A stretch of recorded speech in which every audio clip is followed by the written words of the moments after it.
50-inch screen, money green leather sofa, got 2 rides, a limousine with a chauffeur. Welcome to Canonical Chronicle episode 80,932. Let's get into it. 50-inch screen, money green leather sofa, got 2 rides, a limousine with the chauffeur. Firstly, disaster averted. It was just a bug. So last week we reported that Google are showing 11 ads above the fold on mobile, and we were all like, no, God! But by the grace of God, Google Ads have come back and said that it's just a bug. They're not actually testing those sorts of ads on mobile.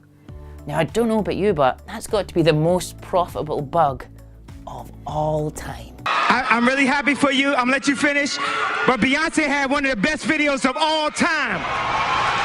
Next up, Google's also confirmed that the voice crawler we noticed last week is not actually for voice search. Last week we reported SEOs seeing a Google Speaker user agent in their log files, and a lot of the SEOs were like, oh, I've never seen a user agent like that before. Well, I've never met a girl like you before. Well, this week Danny Sullivan took to Twitter to confirm it's not actually being used for voice search, but it's being used for when Google read translations aloud. So on Twitter he actually said, that's a user agent used when Google Go fetches a page to make sure that it has the most up-to-date information before it translates to read aloud.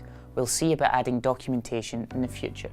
Now, as SEOs, we don't really talk about accessibility for blind people and people hard of sight, but it appears that Google Go is not only for people with visual impairment, but also for people who are on the go, hence Google Go, and prefer their answer in voice.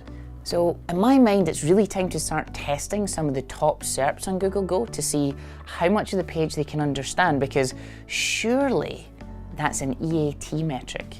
Next up, we're now getting voice results and voice input in the SERPs by a little microphone on the Google mobile search app. Now, I can see the benefits of voice more and more each day. However, Google allowing you to search with voice and then get voice answers back, it's just not good for people like me, Scottish people. You ever tried voice recognition technology? No. They don't do Scottish accents. 11. Could you please repeat that? 11. 11. 11. 11. Could you please repeat that? 11. Whose idea was this? You need to try an American accent. 11.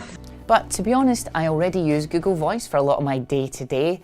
I just don't use other voice assistants like Siri because that experience is still very, very painful.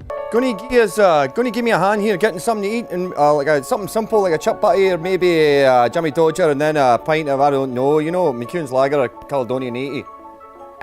I'm not aware of any meetings about thing without Mahatma Johnny Georgia and Joni Chipbati. So for the SEOs out there thinking about voice, remember that speakable schema is a thing.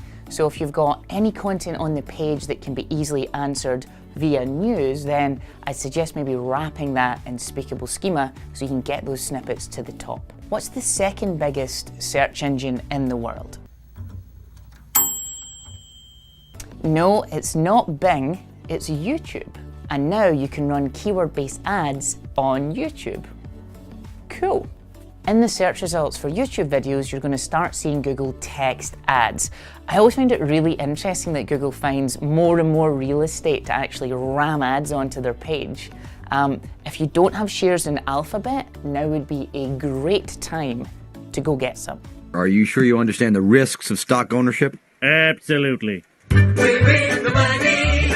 We're in the money. Quora have now announced that they have keyword targeting features in their ad platform. Now, although this is going to behave very differently towards Google Ads, I think it'd be a great idea to maybe start running some keyword-based ads against some of your informational content so you can drive traffic and a little bit of brand awareness for relatively no money. Thing is, the traffic is really cheap, so maybe it is literally time to make it rain over at Quora. What I call them? Fun coupons. See that?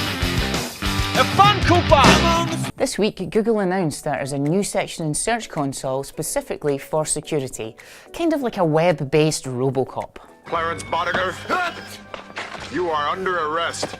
You have the right to remain silent. This feature essentially means that if they detect any social engineering, malware injections, cross-site malware or hacked pages, you're going to get a notification inside Search Console.